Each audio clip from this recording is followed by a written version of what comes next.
Welcome. Today we are going to talk about one of the most famous numbers in mathematics. It is simply called e. You have likely seen pi before, which relates to circles. But e is just as important. It is the natural base, and it is the secret key to understanding how things grow continuously in the real world. So what exactly is e? First and foremost, it is a number. Its value is approximately 2.718. Just like pi, it is an irrational number. This means its decimals go on forever and never repeat in a pattern. While 2.718 is close enough for most calculations, the true value extends infinitely.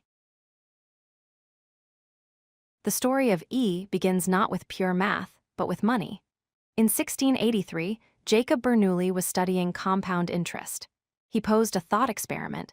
Imagine you have $1 in a bank account that pays 100% interest per year. If you wait one full year to collect your interest, you end up with $2. But what if you could change the rules? Bernoulli wondered what would happen if the interest was paid more frequently. Instead of waiting a full year for 100%, what if you got 50% interest every 6 months? You would actually end up with $2.25. By calculating interest on the interest you already earned halfway through the year, you gain an extra quarter. This pattern continues. If you calculate interest monthly, you get about $2.61. If you do it daily, you get $2.71. But here is the catch. You cannot get infinite money. Even if you compound every second or every millisecond, the growth hits a ceiling. That specific ceiling is the number e, approximately 2.718. This leads us to the formula for continuous growth. In finance and science, we use the formula A equals P times e to the power of R times t here. P is your starting amount, R is the rate, and t is time.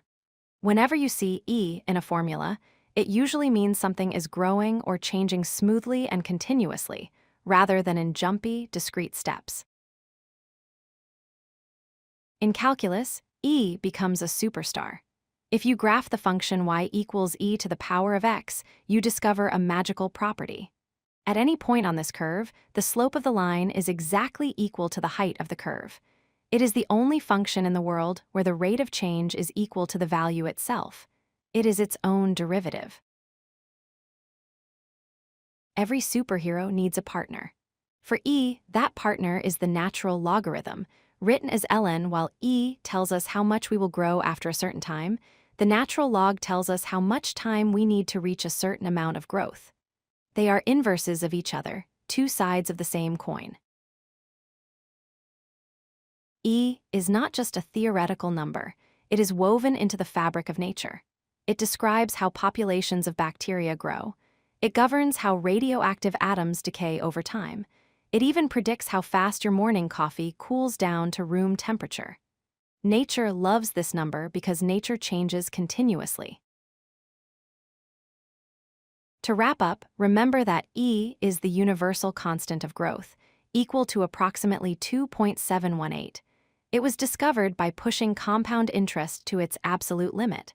Along with its inverse, the natural logarithm, it provides the language we use to describe continuous change in our universe. Thank you for watching. If you like this video, hit that like button and don't forget to subscribe. Visit codelucky.com for more such useful content.